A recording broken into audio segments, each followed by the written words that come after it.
Hello, my friends. Welcome back to the Social Media for Mompreneurs podcast. And today I want to pose a question to you. Are you sabotaging your productivity?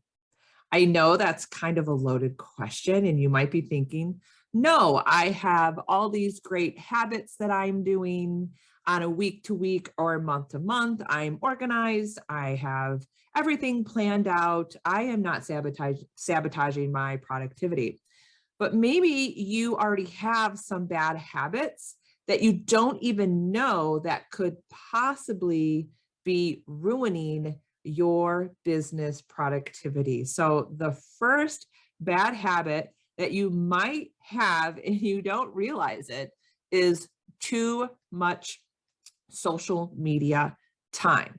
So first of all, how long are you spending on Instagram and Facebook and LinkedIn and even TikTok? You might not even realize how much time you are spending on these social media apps. And today's smartphones, you can go right into the settings and you can actually take a look at how much time you are spending on these platforms. Go take a look at it. Sometimes we don't even realize how much time we are spending on our phones and just stuck in the scroll, and we're actually not being productive and actually working in our business. And sometimes we get on the social media platforms thinking that we are going to be productive and work in our business, be interacting with our community and building relationships. But let's be honest, sometimes we get on Instagram, for example, and then you get stuck in the scroll or you get stuck watching some reels, and then 20 minutes, 30 minutes later, you realize, why was I even on this platform? What did I get on here for? You forget what your purpose was. So you really have to analyze how long you're spending on social media. And then secondly, how many times a day are you getting on these platforms? And then ask yourself, is it really necessary? Is it necessary for you to be getting on 3, 4, 5, even 6 times a day? Is it just a habit to just grab your phone and just open these apps and just stare at them with absolutely no purpose, right?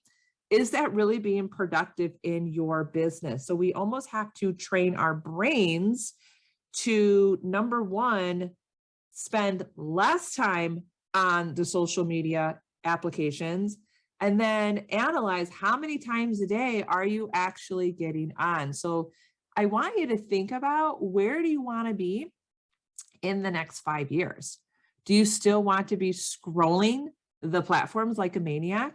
Or do you want to be living your life? Here's the thing, you have the power and control to limit your exposure to social media and your activity on social media. So here's a couple tips. Turn off all your social media notifications. There is no reason that your phone should be dinging at you when someone sent you a DM or someone is requesting a friendship on LinkedIn or Facebook, or someone is liking, commenting. There's no reason to get distracted by those notifications.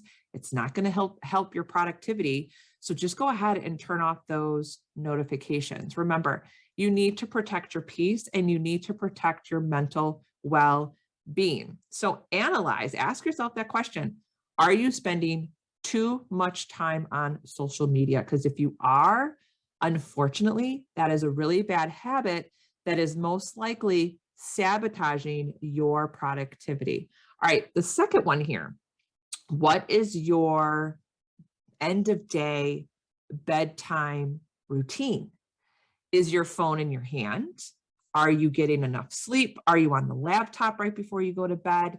Is your sleep disrupted constantly? If you have bad sleeping habits, that is really going to ruin your daily productivity. Now, there are so many studies done out there that link the quality of sleep to your productivity during the day. So really, this is really up to you to analyze what you are doing in the evening.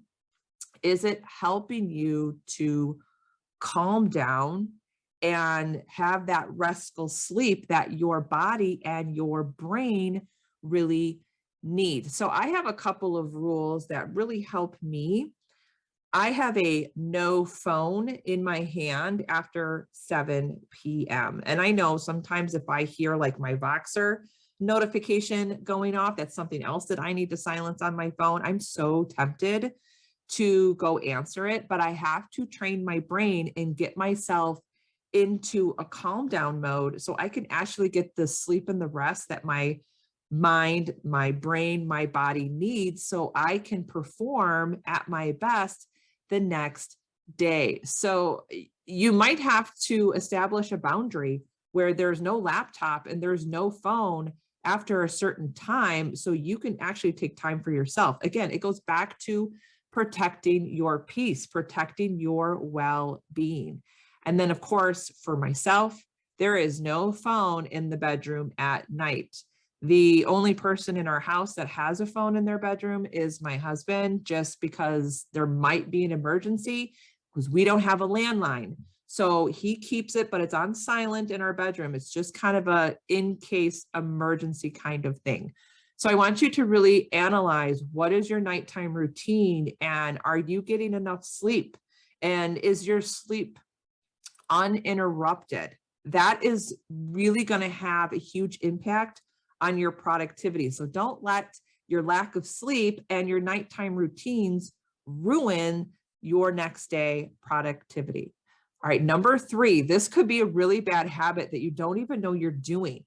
Are you a yes person? Do you say yes to everything? Now, I used to be this person, and sometimes it's still very hard for me to say no to a few things because I know that I preach, build your relationships, build your community, but sometimes that doesn't mean it's necessary or it's going to help you. There is a place for doing collaborations or taking quick questions from your audience, but you'll need to figure out where to draw that line. So here's a really great example. This recently happened to me. I would say well over 7 months ago, I was approached by another podcaster who I was not familiar with. He seemed credible to me. And I even checked out his company and his podcast, and he seemed very successful, had a great business. And he was putting together an article of why small businesses should start a podcast, the benefits of a podcast. So we set up a time. He wanted to interview me, and then my answers to the questions would be in an article that would be published to help me get exposure and visibility. Honestly, I should have really listened to my gut because, first of all, I was very unfamiliar with this podcast. And I don't know, just something was telling me that something wasn't right. But I wanted to be that yes person. I wanted the visibility and I wanted the exposure. So I spent a lot of time preparing for that interview. It took a lot of time away from my business, away from my family to prepare. I did the interview. I did the follow-up. Here we are 7, 8 months later. Finally, that article was published, and my whole section was a whopping 2 sentences, and there was no value to it. It gave no value to the audience.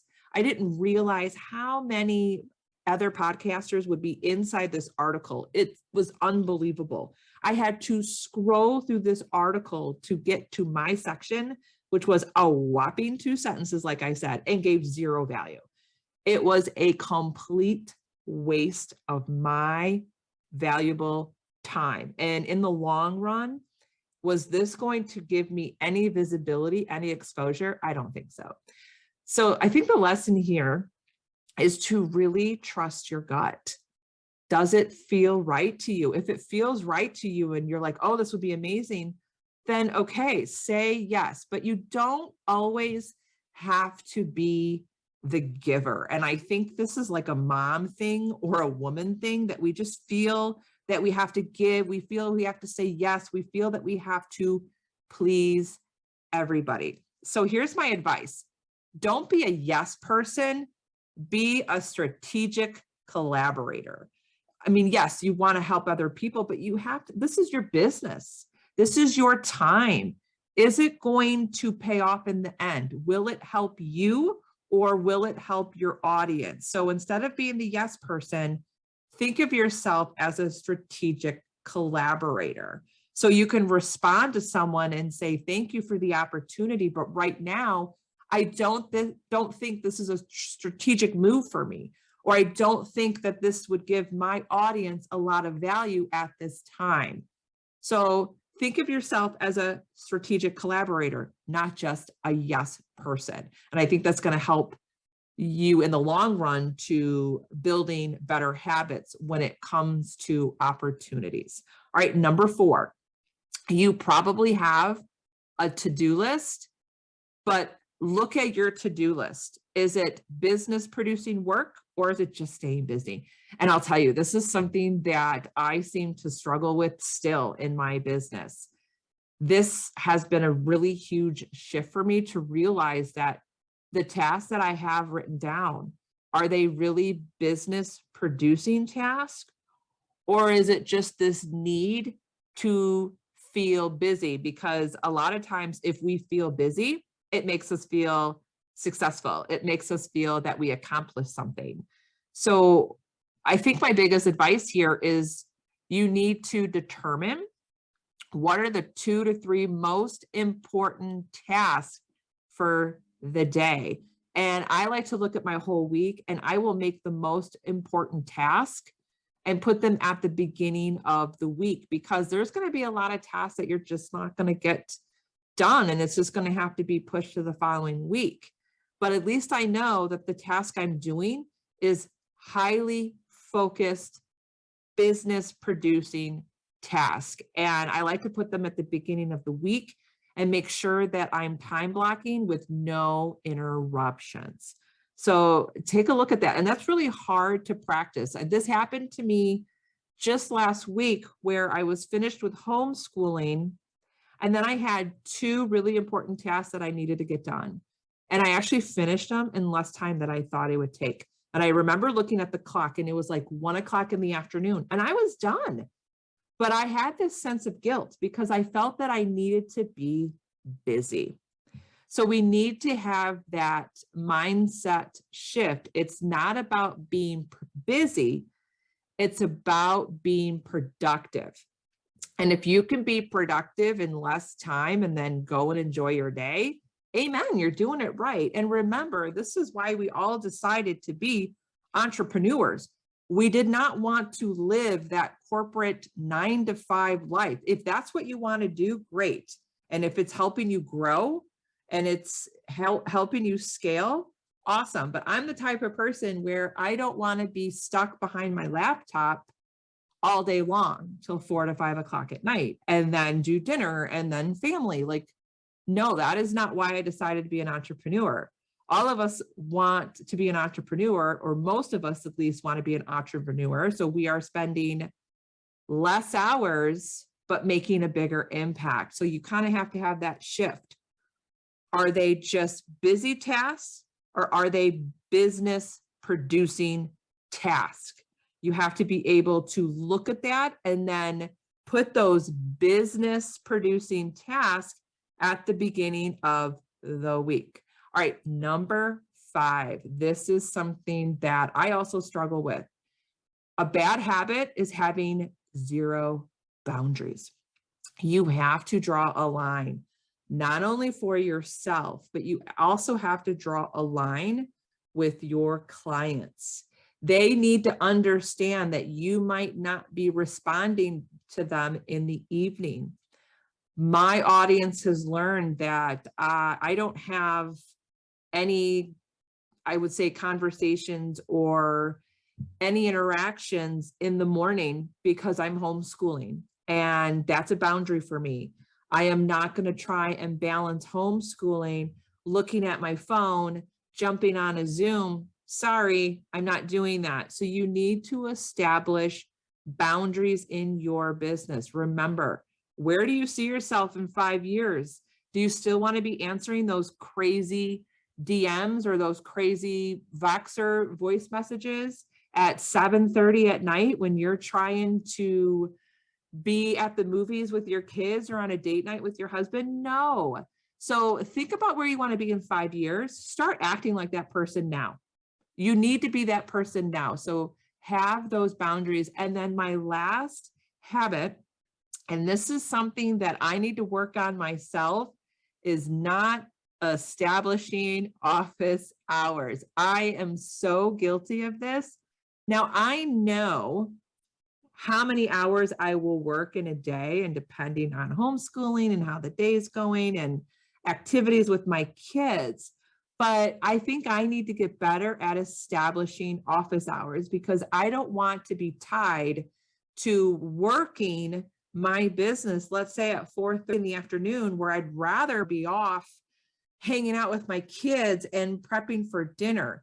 So think about it. If you don't have established office hours now, do you think you're going to have those office hours in 5 years?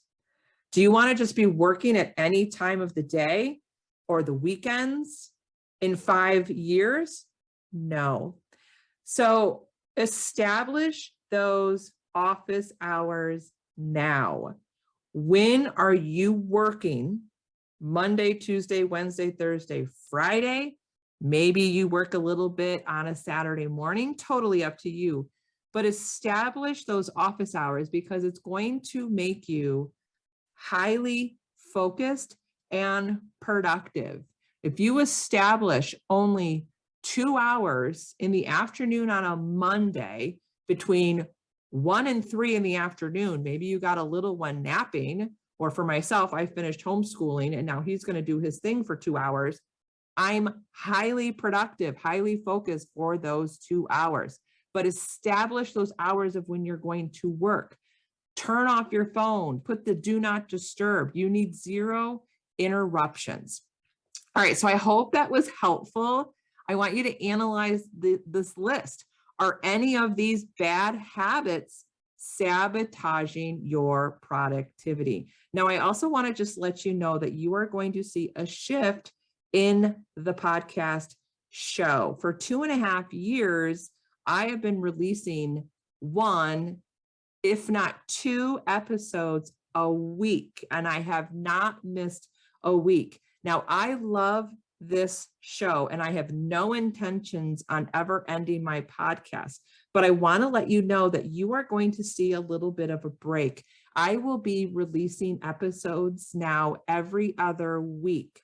And I decided to make this bit of a change because I realized in my business and in my life and with the addition of homeschool, I was feeling very stretched. So I feel that this is going to be a really good balance between serving you, serving my audience with high value episodes without feeling stretched at home in my life and in my business. So I hope that you will still continue to listen to my show and just embrace this change. And if you are feeling that you need a change in your business, feel free to do it. Don't let other experts tell you that you must never scale back in your business because you won't grow. You have to analyze what is right for you. So for a while, I have been feeling really stretched in not only my coaching and my academy and the podcast. So for right now, this is not forever. This is a temporary move. I will only be releasing episodes every other week, and they will still be a combination of solo shows and interviews, but I hope that they are highly valuable. But this is just so I can serve you better and protect my peace and protect my well-being. So I hope this was a great episode for you today, and I will see you next time.